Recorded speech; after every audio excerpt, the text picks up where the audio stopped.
पहले संबल में आज कैसे फिर से सनातनी सबूत मिले हैं वो जानकारी हम आपको देने जा रहे हैं। क्या हुआ है आज संबल में, पहले पूरा अपडेट आपके सामने रखते हैं। देखिए, सोमवार का दिन था और ऐसे में शिव परिवार आज पूरा हो गया। मंदिर खुलने के तीसरे दिन शिव परिवार मिला है। खुदाई जब हुई तो कई चीजें मिली।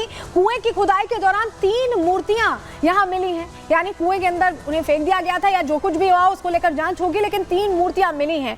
पार्वती जी, गणेश जी और कार्तिकेय जी की मूर्ति मिली। यानी पूरा जो शिव परिवार है, मंदिर से बिल्कुल लगा हुआ है कुआं और वहां पर पूरा शिव परिवार पूरा होता दिखाई दे रहा है इन 3 मूर्तियों के मिल जाने के बाद, क्योंकि वहां पर शिव शंकर जी थे, नंदी महाराज थे ही और पार्वती जी, गणेश जी और कार्तिकेय जी आज मिले हैं। संभल में मंदिर को लेकर पुजारी ने ऐसे में बड़ा दावा कर दिया है। मंदिर कार्तिकेय महादेव मंदिर के नाम से दर्ज है। उनकी तरफ से ये कहा गया कि ये जो मंदिर मिला है शिव मंदिर, ये कार्तिकेय महादेव मंदिर नाम से दर्ज है। सुबह से ही ऐसे में मंदिर में पूजा पाठ का सिलसिला चल रहा है, पूजा पाठ किया जा रहा है, क्योंकि अब ये जो तस्वीर सामने आई है वो अपने आप में बता रही। चलिए तस्वीर भी जरा आपको दिखाते हैं। ये देखिए, पहले प्रतिमा देखिए, माता पार्वती की प्रतिमा मिली है और ये कुएं के अंदर खुदाई के दौरान मिली, यानी कुएं के अंदर ये प्रतिमा थी। आपको तस्वीर दिखा रहे हैं। इसके अलावा 3 प्रतिमाओं का क्योंकि हम जिक्र कर रहे हैं यहाँ पर, तो भगवान गणेश की भी प्रतिमा यहाँ मिली है। वो तस्वीर भी ये देखिए, ये देखिए, भगवान गणेश की भी प्रतिमा खुदाई के दौरान मिली है। और ये वो तस्वीरें हैं जो अपने आप में संभल का जो सच है परत दर परत खुलकर सामने आ रहा है। जैसे जैसे यहाँ पर खुदाई की जा रही है, बात आगे बढ़ रही है। कार्रवाई तो अतिक्रमण हटाने को लेकर की गई थी, लेकिन कैसे तस्वीर, सच्ची तस्वीर सामने आई है, साक्षात भगवान कैसे मिल रहे हैं, ये अपने आप में पता चला। ये देखिए, ये एक और मूर्ति, कार्तिकेय जी की मूर्ति जो आपको दिखा रहे हैं। तो ऐसे में समझिए सोमवार का ये जो दिन था ये अपने आप में और खास हो गया, क्योंकि सोमवार के दिन शिव परिवार पूरा हो गया। ये शिव मंदिर जो संभल में मिला, जिसे 46 साल तक ताला जड़कर रखा गया, कहा गया कि यहाँ से जो हिंदू समुदाय के लोग थे उन्हें यहाँ से चलता कर दिया गया। ऐसे में ये मूर्ति सच्चाई बता रही। हमने पुजारी से भी बात की, उनका क्या कहना है इन मूर्तियों के मिलने के बाद, वो भी सुनिए। सर जी, ये जो मूर्ति निकली है अभी कुएं के अंदर से, ये किसकी मूर्ति आपको लग रही है? ये कार्तिकेय जी की है और अंदर कार्तिकेय जी की मूर्ति है भी नहीं। अच्छा, अंदर नहीं है? अंदर नहीं है। कौन कौन सी मूर्ति है? अंदर जो है गणेश जी की है, नंदी जी की है, उनके भी सींग खंडित हैं। हो सकता है उनको खंडित करा गया, जो भी मैं नहीं कह सकता। इस मूर्ति को आप जब देख रहे हैं तो इसमें कई चेहरे हैं, मतलब हाँ, कार्तिकेय जी के जो है पंचमुख होते हैं। अच्छा जी, इसलिए कई चेहरे हैं। अंदर जो मूर्तियां हैं वो भी खंडित है? हाँ जी, नंदी जी की खंडित है भैया। उम्मीद ये है कि वो जो मूर्ति अंदर प्राचीन मंदिर में कार्तिकेय जी की नहीं है, वो मूर्ति इस कुएं से बरामद की गई है और वही मूर्ति होने का दावा है। अब सवाल ये खड़ा होता है कि शिव परिवार पूरा प्राचीन मंदिर के अंदर मौजूद है, जिसमें नंदी है, शिवलिंग है, लेकिन कार्तिकेय जी उस मंदिर में नहीं थे। वो मूर्ति अब कुएं से निकलना, क्या कोई साजिश थी कि मूर्तियों को वहां से निकालकर इस कुएं में दबा दिया गया? तमाम ऐसी बातें अब निकलकर सामने आ रही हैं। एडमिनिस्ट्रेशन का कहना है कि वो हर पहलू को एग्जामिन कर रहे हैं, मूर्तियों की जांच कराई जा रही है, कितनी पुरानी वो मूर्तियां हैं। एएसआई को पत्र लिखा गया है और एएसआई जांच के बाद जो तमाम सच है वो सामने आएगा। हमारे सहयोगी जतिन की आप रिपोर्ट देख रहे थे, एडिशनल एसपी भी उस वक्त वहां पर मौजूद थे। श्रीश चंद्र से भी हमारे सहयोगी ने बात की है, उन्होंने क्या बातें बताई हैं, ये जो पूरा यहाँ पर अभियान चल रहा है उसको लेकर सुनिए जरा। सर, 3 मूर्तियां अभी तक बरामद हुई हैं, क्या और मिलने की उम्मीद है, क्योंकि खुदाई लगातार चल रही है? खुदाई की जा रही है, अभी तक 3 खंडित प्रतिमाएं बरामद हुई हैं, प्राप्त हुई हैं और आगे खुदाई की जा रही है। जगह को सुरक्षित किया जा रहा है और सुरक्षा व्यवस्था सुनिश्चित की जा रही है। प्राचीन मूर्तियां लग रही हैं सर। एएसआई को भी आप लोग पत्र हालांकि लिख चुके हैं, कब आ रही है? लोग भी ये सवाल पूछ रहे हैं। नियम अनुसार आगे कार्रवाई की जा रही है और बाकी आगे खुदाई करवाई जा रही है और सुरक्षित स्थान को किया जा रहा है। और चलिए अब आपको बता देते हैं कि आज क्या हुआ है और आगे क्या होना है। इस तरह से मूर्तियां मिलने के बाद पहले क्या हुआ है ये जान लीजिए। 46 साल पुराना मंदिर खोल दिया गया है, ये आपको हमने बताया। मंदिर में पूजा पाठ शुरू हो गया, भगवान का यहाँ पूजन पाठ शुरू कर दिया गया, आराधना आरती शुरू कर दी गई है। उसके बाद कुएं की खुदाई हुई, कुआं बिल्कुल जल स्रोत बिल्कुल पास में था और कुएं से 3 मूर्तियां यहाँ मिली हैं, जिनकी तस्वीरें भी अभी हमने आपको दिखाई। मंदिर का नामकरण भी आज कर दिया गया है। इसके अलावा अब आगे क्या होगा, क्योंकि ये जो मूर्तियां मिली हैं, ये जो साक्ष्य मिले हैं, क्या ये हरिहर मंदिर से जुड़े हुए हैं? इस सच्चाई तक पहुंचने के लिए मंदिर की जांच एएसआई करेगी, यानी आर्कियोलॉजिकल सर्वे ऑफ इंडिया जांच करेगी। मूर्तियां कब बनी हैं, कब की ये मूर्तियां हैं, ये पता लगाने की कोशिश की जाएगी। उसकी एज क्या है मूर्ति की, मंदिर और कुएं की कार्बन डेटिंग के जरिए ये पता लगाने की कोशिश की जाएगी कि कितने साल पुराना है, कितना पुराना मंदिर है, ये पता चल जाएगा। तो जो दावा किया जा रहा है हरिहर मंदिर से जुड़ा, उस दावे को और मजबूती मिलेगी।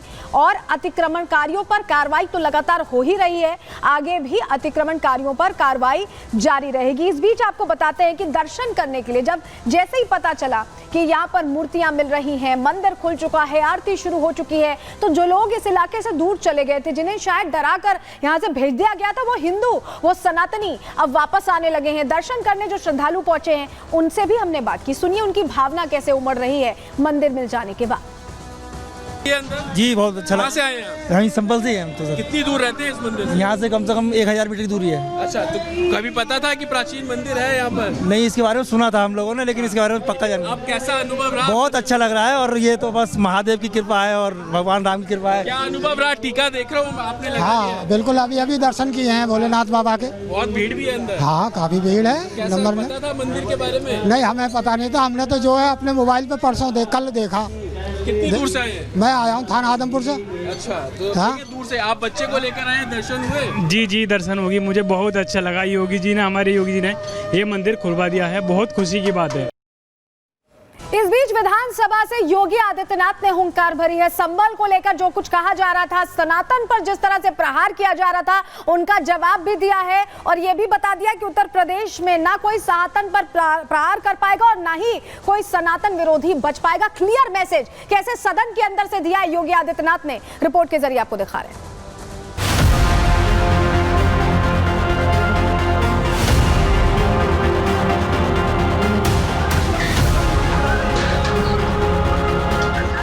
हमारा पुराण भी इस बात को कहता है कि भगवान विष्णु, श्री हरि विष्णु का 10वां अवतार संबल में ही होगा।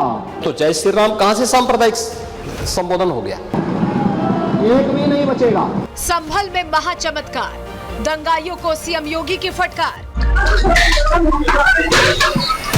याद दिलाया दंगों का इतिहास, पत्थरबाजों का जल्द होगा हिसाब। सीएम योगी की ललकार, एक भी आरोपी नहीं बचेगा अब की बार। संभल में 46 साल पुराना मंदिर मिला, उसके ताले खुले, पास में कुआं मिला, 3 मूर्तियां मिली। अतिक्रमण पर बुलडोजर एक्शन हुआ। लेकिन आज यूपी में विधानसभा सत्र की शुरुआत होते ही यूपी के सीएम योगी आदित्यनाथ ने संभल में माहौल खराब करने वालों को सख्त चेतावनी दी और वहीं से दंगाइयों को कड़ा मैसेज दे दिया। 24 नवंबर को भी सर्वे का कार्य चल रहा था। क्या ये संभव है? नहीं, 21 को संपन्न नहीं हुआ था। ये लगातार सर्वे का काम चल रहा था और सर्वे के कार्य के दौरान पहले 2 दिन कोई भी शांति भंग नहीं हुई। तीसरे दिन जब 23 नवंबर को जुमे की नमाज के पहले और जुमे की नमाज के दौरान जिस प्रकार की तकरीरें दी गई, उन तकरीरों के बाद माहौल खराब हुआ और फिर उसके बाद जिस प्रकार की स्थितियां की गई थी वो सबके सामने थी। और पश्चिम उत्तर प्रदेश के हमारे सभी लोग अपने सामान्य संबोधन में राम राम ही कहते हैं, तो जय श्री राम कहां से सांप्रदायिक संबोधन हो गया? कहां से सांप्रदायिक संबोधन हो गया? हमारे यहां हम जगते हैं, राम ही राम बोलते हैं, मिलते हैं, राम राम का संबोधन होता है और अंतिम यात्रा में विदा करते हैं तब भी राम नाम सत्य है ही बोलते हैं। राम के बगैर तो हमारा कोई काम ही नहीं है। इतना ही नहीं, सीएम योगी ने सदन से ही संभल में हुए दंगों की याद दिलाते हुए विपक्ष पर निशाना साधा। कहा कि संभल से आज तक 209 हिंदुओं की हत्या हुई, लेकिन विपक्ष आज घड़ियाली आंसू बहा रहा है। तो संभल में कैसे माहौल खराब किया गया वहां पे? ये संभल में दंगों का जो इतिहास है 1947 से ही प्रारंभ होता है। 1947 में एक मौत होती है, 1948 में 6 लोग मारे जाते हैं। 1958 में भी दंगा होता है, 1962 में भी दंगा होता है, 1976 में भी 5 लोगों की मौत वहां पर हुई थी और 1978 में 184 हिंदुओं को सामूहिक रूप से जला दिया गया था। ये लगातार इस सिलसिला चलता रहा। 1947 से लेकर के अब तक 209 हिंदुओं की निर्मम हत्या वहां हुई है संभल के अंदर, 209 हिंदुओं की। और एक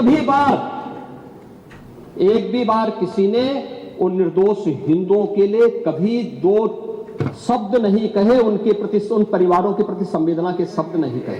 एक वैश्य जिसने सबको उधार दे रखा था पैसा, अगल बगल के हिंदू दंगा होने के बाद उनके घर में इकट्ठे होते हैं। इकट्ठा होने के बाद उनको घेर लिया जाता है। घेरने के बाद वो बोलते हैं भाई आप हमें क्यों घेर रहे हैं? कहा जाता है नहीं, क्योंकि तुम इन हाथों से पैसा मांगोगे, इसलिए उनके हाथ काटे जाते हैं, फिर उनके पैर काटे जाते हैं और फिर उनका गला रेंद करके हत्या होती है। ये लोग सौहार्द की बात करते हैं, शर्म नहीं आती इन लोगों को सौहार्द के बारे में चर्चा करने में। वहीं संभल में मस्जिद के जरिए हो रही बिजली चोरी को लेकर भी सीएम योगी जमकर बरसे। निशाना साधते हुए कहा कि विपक्ष कहता है कि प्रशासन चोर है, लेकिन जब प्रशासन ने चोरी पकड़ी तो वो अत्याचारी हो गए। और आप सौहार्द की बात कर रहे हैं, आप बोल रहे हैं पुलिस छावनी में बदल दिया। अब देखो रहे धार्मिक स्थल से बिजली चोरी, यानी बिजली के मिनी स्टेशन संचालित हो रहे हैं।